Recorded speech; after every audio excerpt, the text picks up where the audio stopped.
Alright, so this week in Ireland, for me personally, has been fucking fantastic. So aside from looking like an idiot with this kind of hair colour, we have not just hit 1,000 subscribers, we have absolutely smashed it and we're already on the way to 2k. Big thank you to all of you, really appreciate it. Love all the comments, the likes, the shares, everything. Love the support, can't thank you enough. So if you're watching this and you don't know why my hair is like this, just go back one video or wait till the end and I'll stick a link in the end screen. So before we get into the video, I want to say if you drop a like on this, if it gets 100 likes in the first 24 hours, I will let Shannon use a couple of wax strips on any part of my body that she would like. I want to film a Q&A for Saturday because I understand a lot of you are new to the channel and may not know who I am or what I'm like. Drop a comment below with a question. I won't answer it in the comment section, I'm going to answer it on Saturday in the video. Let's get on with the video. Nurse to save Dublin bus driver with emergency CPR describes horror moment and emotional reunion in hospital days later. So a couple of days ago, a bus driver in Finglas had a heart attack while at the wheel. Passengers of the bus only became aware as the bus rolled through a red light and went over a bicycle. Everybody sprung into action, they got him out of the bus and the nurse, who was luckily on board, began performing CPR on him as she realised he was after having a heart attack and he was in cardiac arrest. So the student nurse is the only one that's named. Her name's Aoife McGivney, but there was a couple of people that helped perform different cycles of CPR as it can be quite tiring. Luckily enough for the man, there was people there to help that actually knew CPR and he's lucky enough to tell the tale. 2 ATMs stolen from Cavan and Tyrone premises in early hours as cops appeal for witnesses. I said in a previous video that it's a common theme in Ireland for people to actually rob ATMs. So they smash the wall down with a big digger, they pick the ATM up, they stick it on the back of a trailer and then they drive it away with a jeep. Anyways, the guards have no leads, no one has been arrested and it looks like they have got away with it. Sticking to robberies is something that's very rare and does not happen in Ireland as far as I know. Man arrested after Crusader Head stolen from St. Michan's Church in Dublin. Here's a little picture here of a head that went missing from a church 2 weeks ago in Dublin city centre. So as I said, this happened 2 weeks ago, but the man was only arrested a couple of days ago after being caught. Apparently the head is 800 years old and somebody would pay a lot of money for that. Now this would have had to be well organised. There's no way somebody is robbing a skull of an 800-year-old mummy without having a buyer already set up for it. But I would say if something went wrong with your robbing it, guards found out, leaked it into the news and that put the buyer off, so the man was stuck with the skull then. But anyways, it's just a bit of a weird thing. Who the hell thinks of robbing a skull? I've seen ashtrays that are like the bottom of a skull or whatever and things like that in like shops, but obviously that's plastic. It's just a bit of a weird one. I never thought that like under churches they kept bodies of dead bodies. Do you not think that's a bit creepy? And sticking on the theme of churches, I don't know if anyone else has noticed, but I've noticed that churches are becoming more and more modern and basically a little bit smarter. A few weeks back, a couple of churches rolled out contactless machines in churches for donations because they said people that come into the churches don't have change anymore for donations. So now when you can go into church, you can whip out a card and you can do the contactless little beep. Church will take 30 quid out of your bank or whatever you set the machine to. Last week on Ash Wednesday, a church in Galway offered a drive-through Ash Wednesday service. I don't know what it's called. I don't know how to say it. So basically the priest stood outside the church, cars pulled up along the road, wind down the window, he bless you, God's son, father, whatever, done the little cross in the head, they winded up the window, drove off, and he stood there for an hour and a half doing this. So it's a good idea for anyone that's actually still religious in Ireland and they're in a hurry to go to work and they don't have time to go to the church anymore like they used to. So we've all heard or seen about the new documentary called Surviving Neverland about Michael Jackson. So something a lot of people will not know, after his trial for being a pedo back in 2005 and after he was acquitted of them sex charges, he came to Ireland for a couple of months basically in hiding and just for a bit of peace. Lived in the countryside with his 3 children and became friends with a doctor through, I don't know, he was checking out his face in the plastic surgery or whatever that he had got. So Dr. Patrick Tracy came out this week and basically said that he befriended Michael Jackson and was friends for a good long while. They'd go out to each other's house, they'd see each other's kids and things like that. The doctor was working in Crumlin's Children's Hospital and Michael Jackson wanted to go and visit some kids there. When Wacko Jacko asked the doctor could he go see him, the doctor basically told him no and raised suspicions about him being a paedophile. So anyways, he refused to bring him to the hospital because he believed that he was a paedophile, which I found a bit strange they continued to be friends with him because I know if any of my mates were pedos, we definitely wouldn't be friends. So when the doctor refused to bring him to the hospital, obviously he was a bit pissed off, as most paedophiles would be when they refused access to a child. Anyways,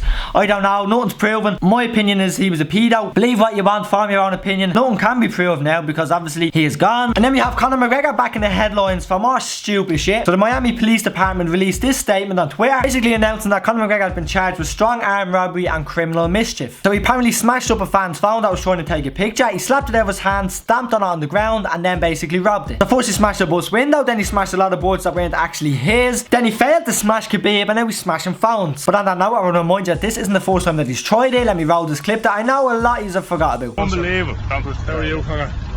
Oh, it's good to see you. Oh, sorry.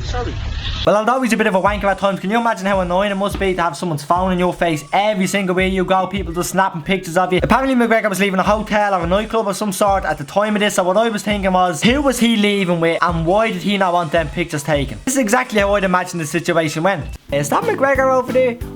Oh, it is, yeah. Hold on. Doesn't his board have dark hair? Ah, fair play to him. Let me grab a quick picture of this. Oh, bollocks, the flash was on. That's it from today. I want to say a big thanks for watching. Really appreciate it. Drop a comment. More than happy to have a conversation with anyone that wants one. Also, if you're in a bad mood, drop a comment. I'm more than happy to have an argument with anyone that wants one. As I said, 100 likes in this video, and I'll let Shannon use a couple of waxing strips on any part of my body that she chooses. Will most likely be my hairy legs though. Big thanks. Can't thank you enough. For everyone that has just subscribed to the channel and everyone that's always been subscribed, because I'm blown away. Thank you very much for the support. This week it's been absolute madness. Anyways, hit the notification bell just so you do know if I do post on Saturday. Thanks for watching. See you later. Goodbye.